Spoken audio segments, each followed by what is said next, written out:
Assalamualaikum warahmatullahi wabarakatuh. Nama saya RH Ilham Zugesti Pradipta. Saya mahasiswa D3 Akuntansi Politeknik Keuangan Negara STAN. Saya ingin sedikit berbagi mengenai akuntansi. Pengalaman saya saat pertama kali mempelajari akuntansi, saya merasa sangat sulit karena saya mencoba beradaptasi dengan berbagai bentuk jurnal dan laporan keuangannya.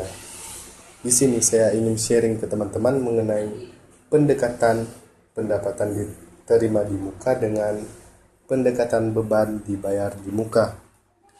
Kenapa saya ingin berbagi mengenai ini? Karena dulunya saat awal-awal mempelajari akuntansi, saya susah membedakan dua pendekatan ini.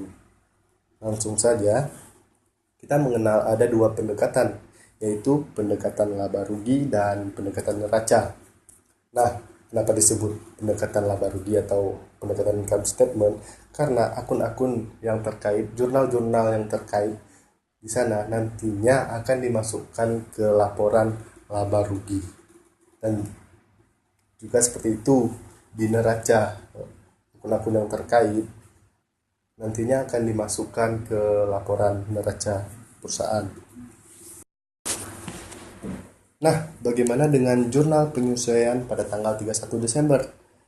Jurnal penyesuaian pada tanggal 31 Desember adalah pendapatan sewa pada pendapatan diterima di muka sebesar 5 juta.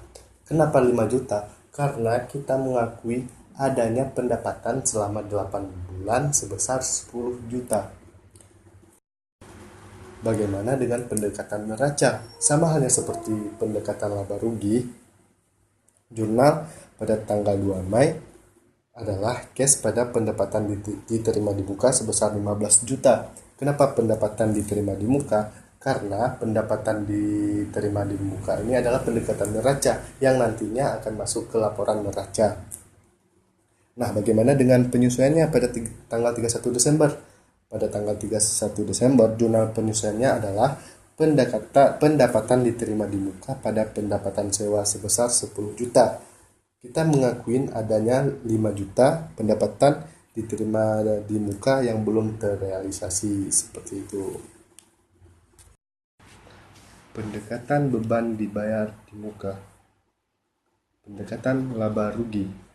Contoh, pada 1 Oktober perusahaan melakukan pembayaran biaya sewa gudang sebesar 36 juta untuk 1 tahun.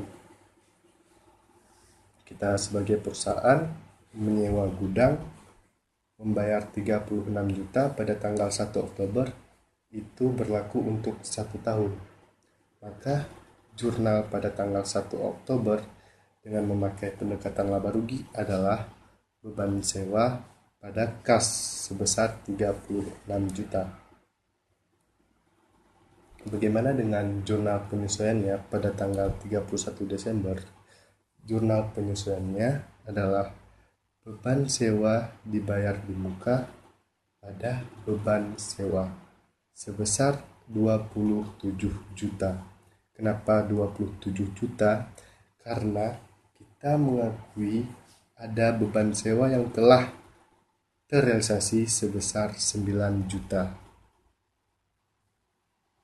Makanya pada laporan laba rugi nanti di operating expense kita mencatat beban sewa sebesar 9 juta, selisih antara 36 juta dan 27 juta.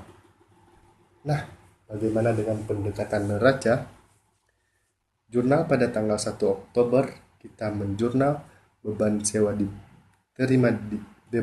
dibayar di muka pada kas sebesar 36 juta. Bagaimana dengan jurnal penyesuaiannya pada tanggal 31 Desember? Beban sewa pada beban dibayar di muka sebesar 9 juta. Kenapa 9 juta? Karena nantinya pada pencatatan di neraca kita mengakui adanya beban dibayar di muka sebesar 27 juta. yang belum terrealisasi. Kesan dan pesan selama belajar sama Pak Ares, saya sangat senang bisa diajari oleh Pak Ares, dan saya juga adalah mahasiswa yang beruntung semester ini diajari oleh Pak Ares. Eh, Penyampaian dan metode pembelajaran beliau sangat berguna terutama bagi saya, dan saya rasa juga teman-teman yang lain. Karena apa? Karena penyampaian materi yang simpel, yang mudah dimengerti, dan juga metode pembelajaran yang sangat-sangat efektif membuat para siswa lebih aktif di kelas, tidak canggung untuk bertanya. Soal-soal cemilan yang diberikan juga sangat membantu terutama bagi saya, dan saya rasa juga bagi teman-teman semua. Uh,